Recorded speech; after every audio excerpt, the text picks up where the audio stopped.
befriends good companions whenever and wherever they are met who will induce him to another world, and is able to release himself from the faults of self-discrimination.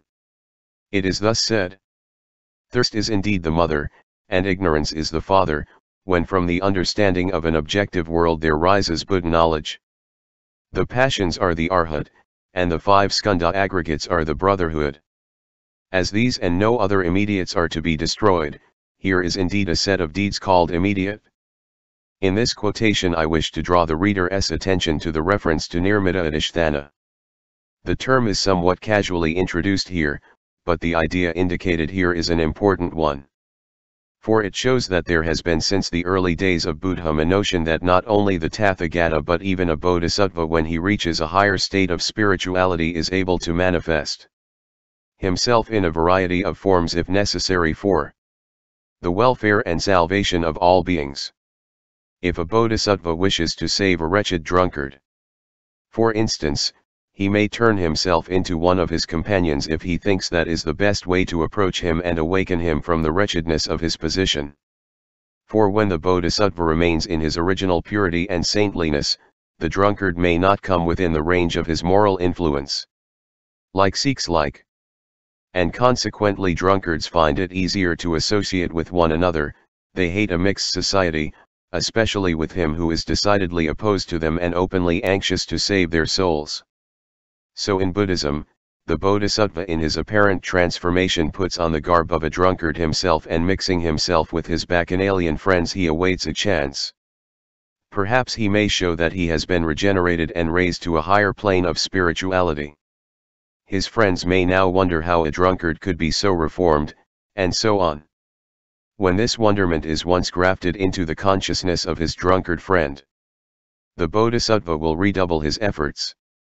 And, making use of his skillful means, see to it that the grafted idea at first occupying only an obscure corner of the intoxicated consciousness, a former friend pf the Bodhisattva, strike root gradually, steadily grow, and finally cause a sudden awakening in the soul that was hitherto in a most wretched state of spirituality, or rather of non-spirituality. This Bodhisattva who in this case has proved to be an instrument of salvation is said to be a transformation body of the Tathagata led by his supernatural power. The skillful means he has resorted to here is technically known as samanartheta, engaging in the same work, which is a kind of proletarian morality. The aristocracy of saintship cannot penetrate into the depths of an ordinary soul, and to understand this a Bodhisattva has to become an ordinary character himself. The doctrine of Upayakawalya is an interesting one in the evolution of Mahayana Buddhism. The thought is organically and intimately connected with the great compassionate heart that constitutes the center of existence. 3. The 6 Paramithas. This is one of the marks most characteristically distinguishing the Mahayana from the Hinayana.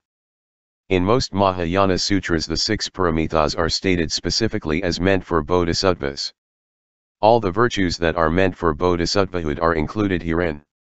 And, indeed, it was as the result of the 6 paramithas that the Buddha was able to gain the grand enlightenment about 2,500 years ago. If he did not practice all these virtues to their utmost in his past lives he would never have gained an insight into the truth of existence. Paramitha may mean either reaching the other shore, or perfection. In the Chinese sutras it is in most cases left untranslated as the 6 paramithas are charity, morality, patience, or humility, energy, or strenuosity, meditation, wisdom, or intuitive understanding of the ultimate truth of things. The Lankavatara gives 3 kinds of paramithas: worldly, superworldly, and superworldly in its highest degree. The worldly kind is practiced by worldly people who cling to the idea of an ego and what belongs to it. They are unable to shake themselves off the fetters of dualism such as being and non-being, and all the virtues they would practice are based on the idea of gaining something material as a reward. They may gain certain psychic powers and after death be born in the heaven of Brahma. The superworldly kind is practiced by Sravakas and Pratyekabuddhas who, clinging to the idea of nirvana, are determined to attain it at all costs. They are like the worldly people who are attached to the enjoyment of egotism. The paramithas that are superworldly in the highest sense are practiced by a bodhisattva who understands that the world is dualistically conceived. Because of the discriminating mind, and who is detached from erroneous imaginations and wrong attachments of all kinds, such as mind, foro, characters, etc. He would practice the virtue of charity solely to benefit all sentient beings and to lead them to a blissful state of mind. To practice morality without forming any attachment to the condition in which he binds himself, this is his silaparamita. Knowing the distinction between subject and object, and yet quietly to accept it without waking any sense of attachment or detachment, this is the Bodhisattva's Kshanti-paramita. To exercise himself most intently throughout the night, to conform himself to all the requirements of discipline, and not to evoke an discriminating mind. This is his Virya-paramita. Not to cling to the philosopher's view of nirvana and to be free from discrimination, this is Dhyana-paramita. As to Prajna-paramita, it is not to evoke a discriminating mind within oneself, nor to review the world with any kind of analytical understanding, not to fall into dualism, but to cause a turning at the basis of consciousness. Lt is not to destroy the working of a past karma, but to exert oneself in the exercise of bringing about a state of self-realization. This is Prajnaparamita. 4. The four dhyanas. The classification of dhyana under four heads has been treated previously in my essays in Zen Buddhism, and I will not repeat it here except to quote the gathas which appear after the prose. There is dhyana that surveys the meaning, dhyana practiced by the ignorant, dhyana depending on suchness, and the Tathagatas pure dhyana. The practicer may see while in meditation something in the shape of the sun or moon, something like a lotus flower, or like the lowest region. He may see something resembling the sky, or fire, or a picture, or something heaped up. All these forms, a variety of things, but lead the yogin to the path of the philosophers, and make him fall into the realm of Sravakas and Pratyeka Buddhas. When all these are abandoned and he is in the state of no shadows, all the Buddhas will come together from their lands and with their shining hands anoint the head of the blessed with unguents. His mental state is in full conformity with suchness. Further down there is another statement concerning the attainment of the dhyanas. All the dhyanas, apramapas, arupas, samadhis, the cessation of thought, all these are mental constructions, nothing of the sort is really attainable. The fruit resulting from the life of a srotapanna, of a sacred agaman, or of an anagaman, or of an arhat, all this is mental confusion. The dhyana practiced, dhyana itself, and the subject of dhyana, the abandonment, the seeing of the truth, all this is discrimination.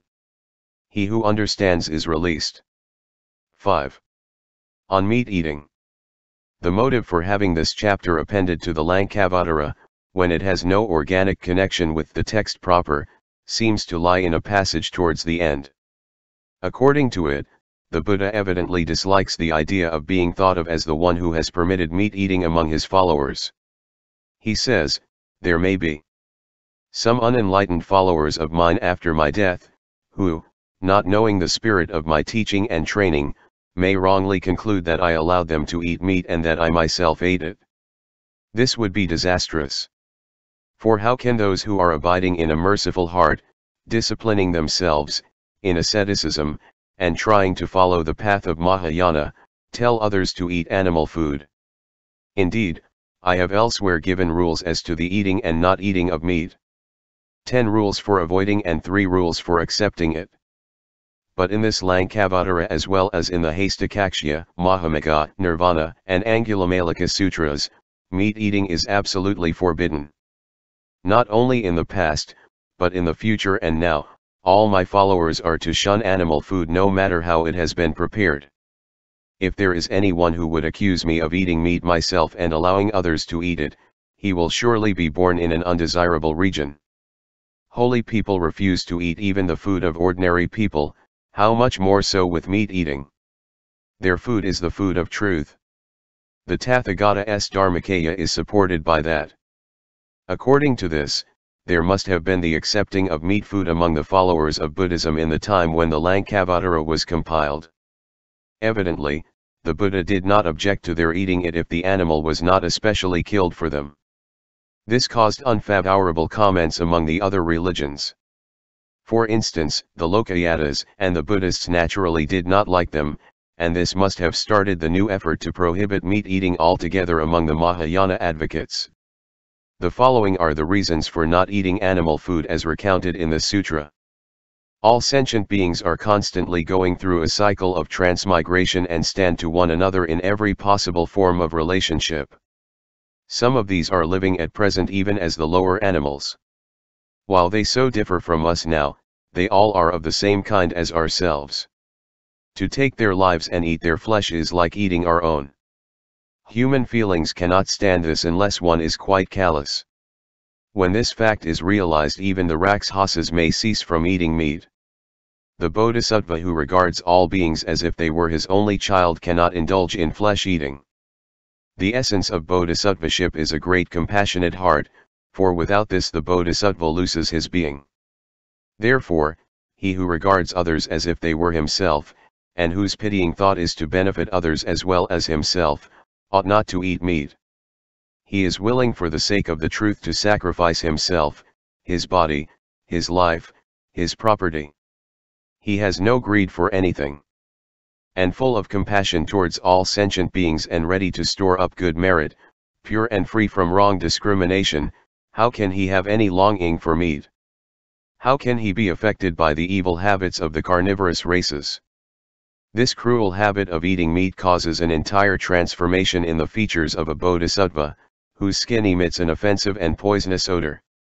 The anime are keen enough to sense the approach of such a person who is like a Rakshasa himself, and would be frightened and run away from him. He who walks in compassion, therefore, ought not to eat meat. The mission of a bodhisattva is to create among his fellow beings a kindly heart and friendly regard for Buddhist teaching.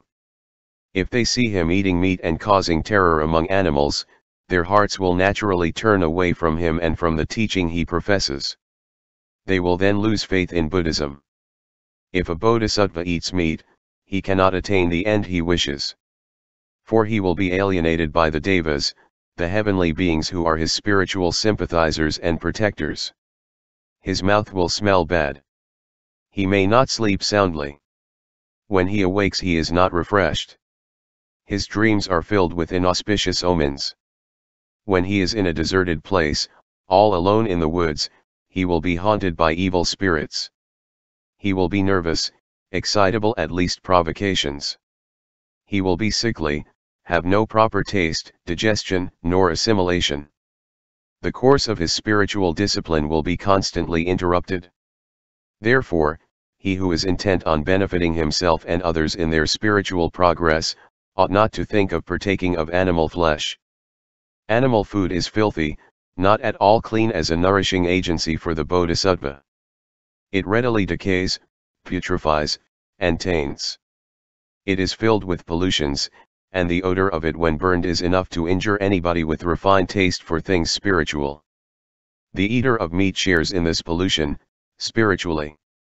Once King Simhasadasa, who was fond of eating meat, began to eat human flesh, and this alienated the affections of his people. He was thrown out of his own kingdom.